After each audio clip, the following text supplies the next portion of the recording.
making the most of your presentations.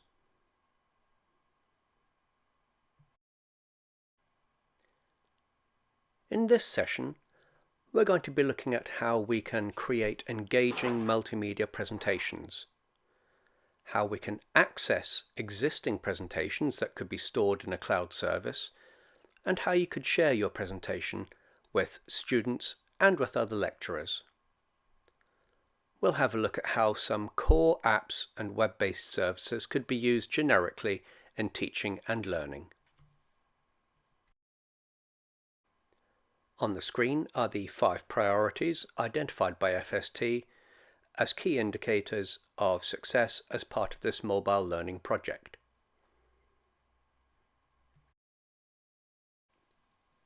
In this session, we'll be looking at how the PowerPoint presentation that you have already made could be stored in OneDrive or in Google Drive. It could be uploaded onto Blackboard, and how you could use Keynote to open up the presentation and present from it. So what might a typical workflow be? Realistically, the PowerPoint presentation will probably have been created on a computer. It will then be stored in a cloud service such as OneDrive or Google Drive.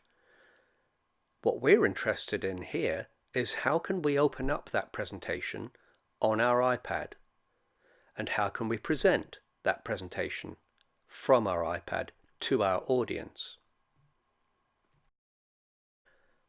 I'm sure we all have stories to tell of sitting through lackluster or mediocre presentations, and I'm sure we also have very good memories of extremely good presentations. But what is it that makes a really effective and engaging presentation? This is our essential question for us to consider. So here comes the timer.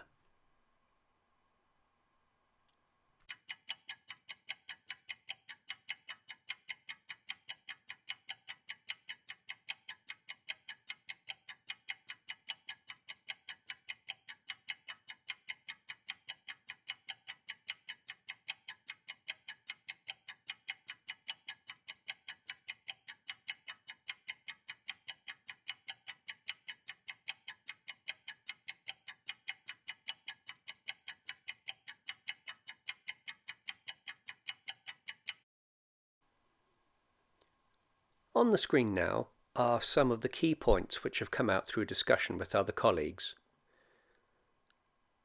Some of these are about how we organize the presentation, the fact that it should have clear structure, clear objectives and outcomes, that it should be concise, because the less text we have on screen, the more it makes our audience want to listen. Space on screen is very important for giving your ideas space to breathe. It also allows your audience to focus on the fewer words that you have on your screen. Less definitely is more when it comes to engaging presentations. Suggestions here also included ideas about content, the fact that our presentations should be multi-sensory, appealing to visual and auditory, maybe not kinesthetic, but certainly visual and auditory learning styles through the use of multimedia, and that we can use navigation buttons and hyperlinks to take us to other content, which we'll explore shortly.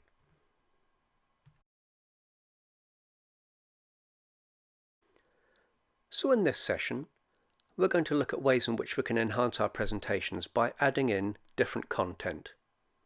We're going to start by looking at how we could use QR codes to link to an interactive board online, and how we can use QR to link to a website.